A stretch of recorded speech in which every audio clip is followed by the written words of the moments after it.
Good morning, everyone. It's early morning here in steamy Charlotte, North Carolina. And I was just warming up there for our lesson today, which is going to be on beat displacement. So what that means is we're taking a groove and we're moving it over a 16th note, an 8th note, and that gives us a really good, funky type of device for soloing and playing grooves. Now, some really good examples of drummers that use this are David Garibaldi, Dave Weckl, Dennis Chambers, Vinnie Colaiuta. Lots and lots of modern drummers use this. But it goes back pretty far, at least 60 years. If you listen to Clyde Stubblefield with James Brown, you'll hear that kind of displaced groove, which sounds like this.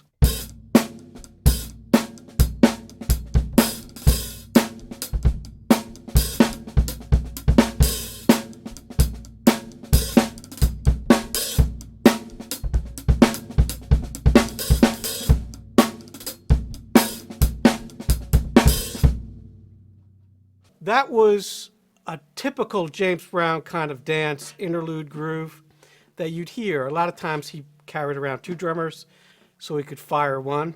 So they all had to be versed on this type of displaced groove.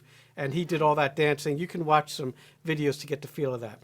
Also, Zig with the meters played these kinds of grooves. If you listen to Sissy Strut, those kinds of things. That's really the earliest funk drumming influences for modern funk drumming that you'll hear. And then, of course, Tower Power, David Garibaldi, really started all the modern influence, lots of ghost notes and displaced things.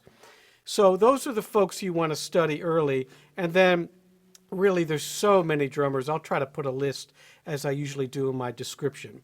Now, today we'll be working on pages 59 and 60 for my book, Advanced Coordination for Drum Set and Hand Percussion.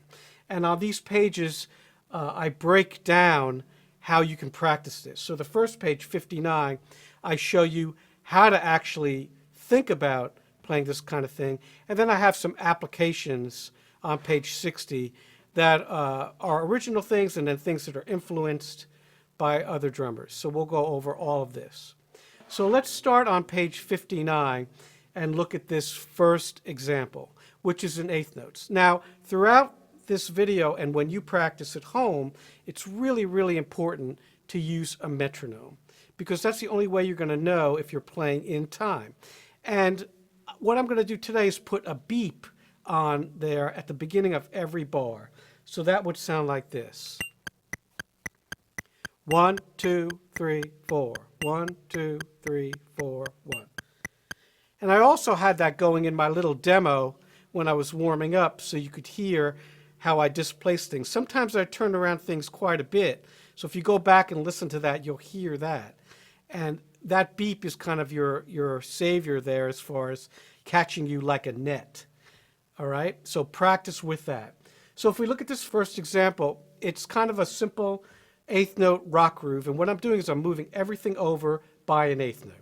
So I'll play 2 bars of each measure. 1, 2, 3, 4.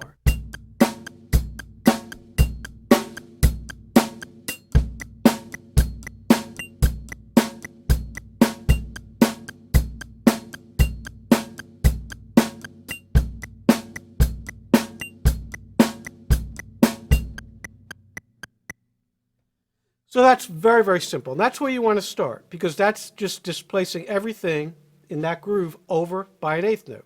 And I'm sure you've all done variations of that kind of groove. The next one is just a little bit busier. I'm adding another bass drum note. So this is what that sounds like. 1, 2, 3, 4.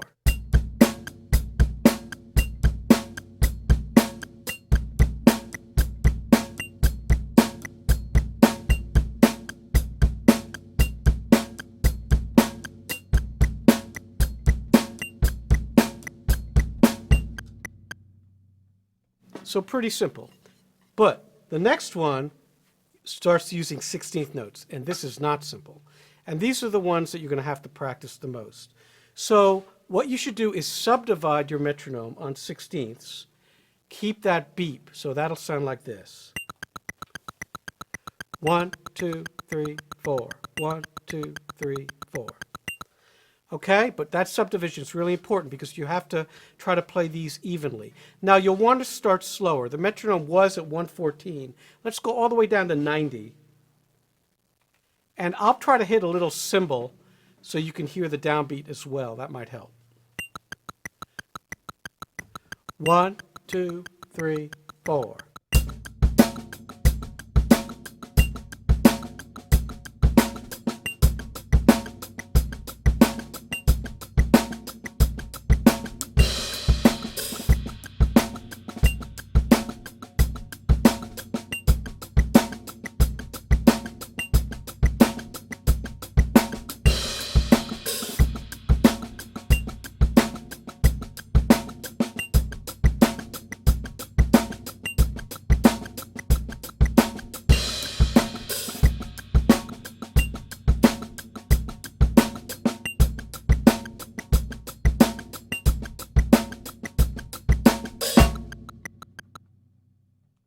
So that's that first one.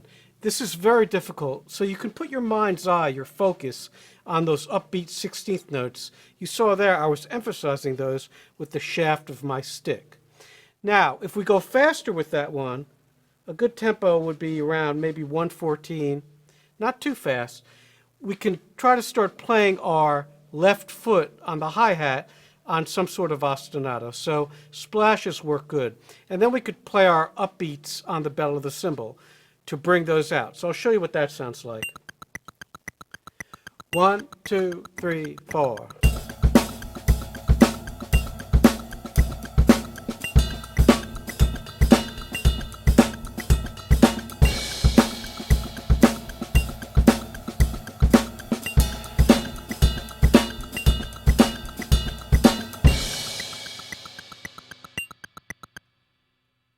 So that's another option for you to bring out the upbeats there.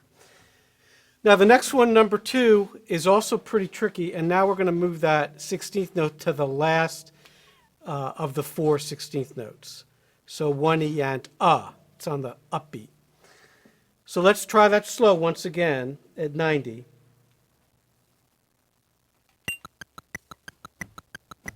One, 2, 3, 4.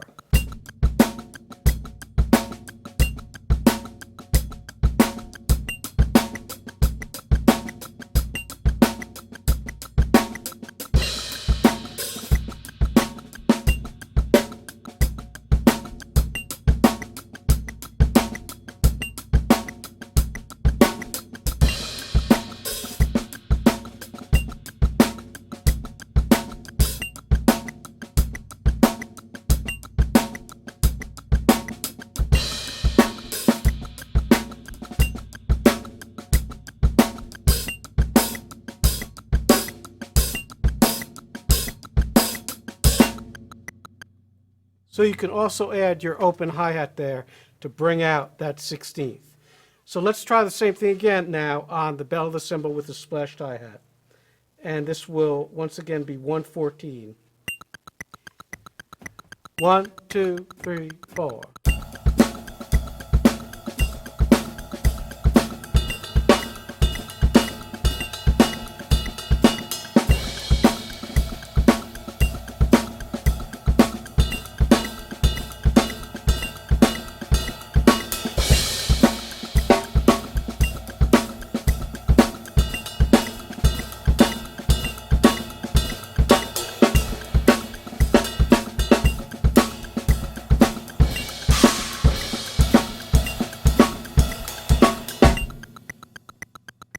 All right, now we have the triplets.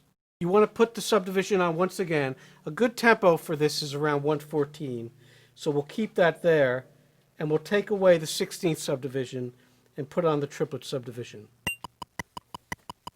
1, 2, 3, 4, 1. So that's what that'll sound like. 1, 2, 3, 4.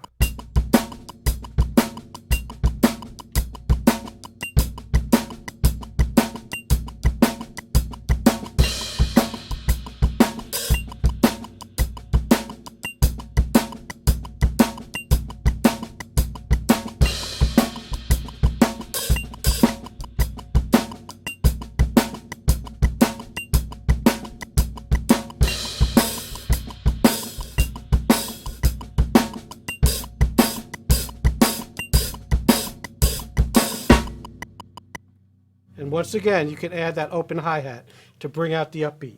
And the last one's pretty tricky. That's the last triplet that we're going to bring out here.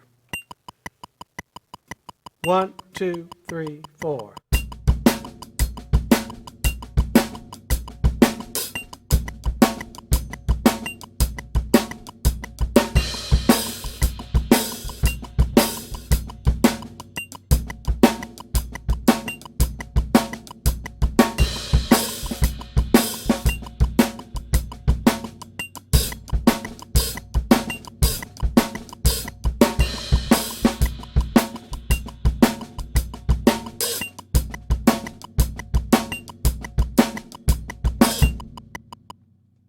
So those are all those exercises on that page. And then we get to page 60. So this page, I'm just applying some of these concepts to play some grooves. So let's play this first one slowly for you.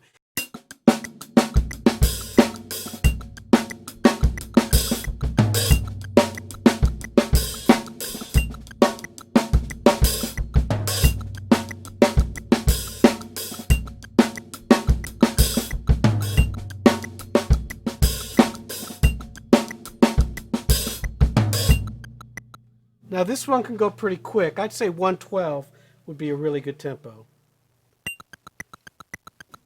1, 2, 3, 4.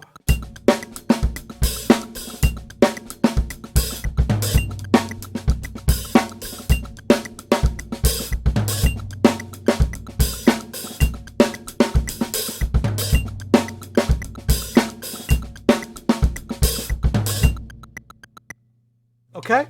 And number 2 now has a tricky little tom fill at the end of the whole groove, which sounds like this, slowly. Okay, once again. And then when it's faster. Okay, so you'll want to work on that first. Let's do not too fast, maybe 108 for this one. 1, 2, 3, 4.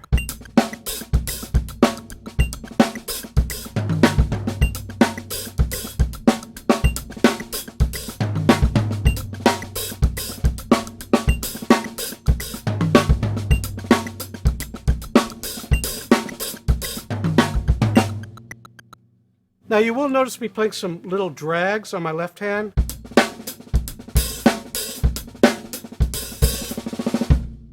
That's the spices for your grooves. That's what makes it sound cool. All those little ghost notes. It can be a little dirty sounding. It doesn't need to be like a machine, okay?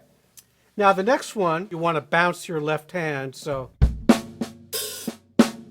All right, and then you're going to come over with your right hand. 110 is a good tempo for this one. 1, 2, 3, 4.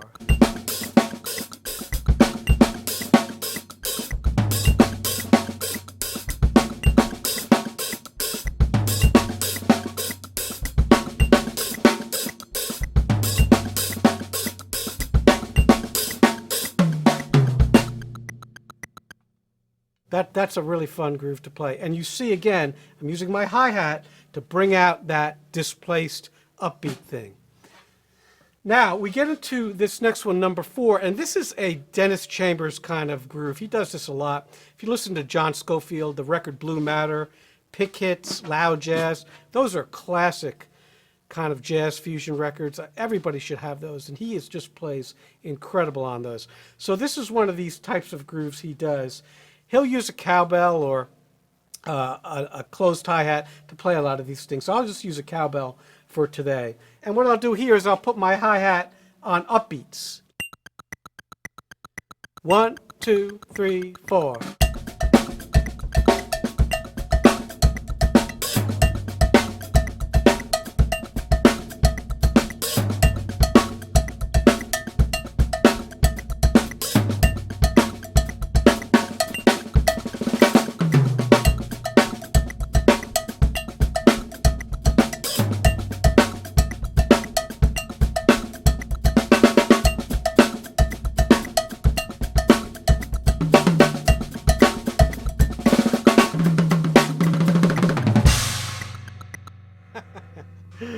All right, so you saw there I did upbeats, then I did quarter notes, and then I did eighths. So those are all different variations that you can do with your hi-hat.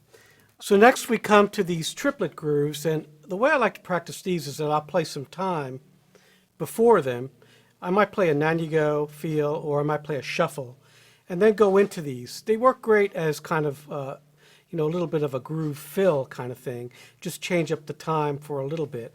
And you're hearing this big half note, quarter note triplet going over both of these bars in numbers 5 and 6. So let's listen to that. I'll play some time first, and then I'll do number 5, and then I'll play some time, and then I'll do number 6. 1, 2, 3.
So you see there I played just regular time shuffle, and then I'd go into either 5 or 6 as kind of a fill. And that's a really good way to use these things. The next 3 grooves, 7, 8, and 9, are in odd times. So 7 and 8 are in 5, and 9 is in 7. So the way I'll demonstrate these is I'll play some time, and then I'll play the groove. So I'll play 8 bars of time, 8 bars of the groove, and then I'll go to number 8 and do the same thing. So this is 8th note equals 207. 1, 2, 3, 4, 5.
Now, like in all the grooves in my book, don't hesitate to, ad lib, do some other open hi-hats, some snare drum notes. Once you get that groove going, you should do that. You should improvise. Now, number 9 is in 7, and it's a little more difficult than the previous 2. So I'm going to play that really slowly for you without the metronome. You don't have to play all these open hi-hats, but they should be choked. It's pretty busy that way, so...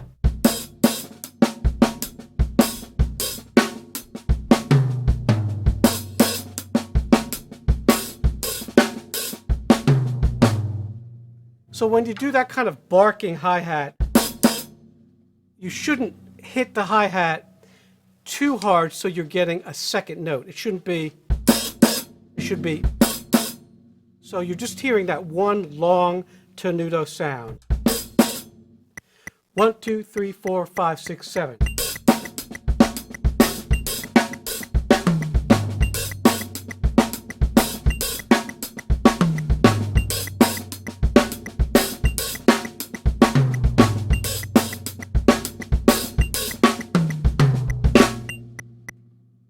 All right, that's a good one. You can also play that really fast.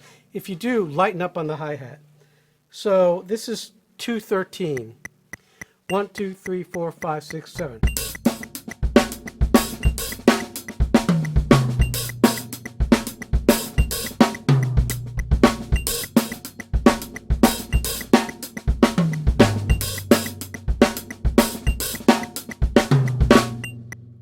So you see how I'm playing lower there. So these odd time grooves are definitely something you're going to have to spend a bunch of time on. And try to write your own as well, just using that concept of that second and fourth 16. You know, those upbeats are what's important. So that's it for this beat displacement video. I'm just going to play a little for you, and I hope you got something out of this. We'll see you soon.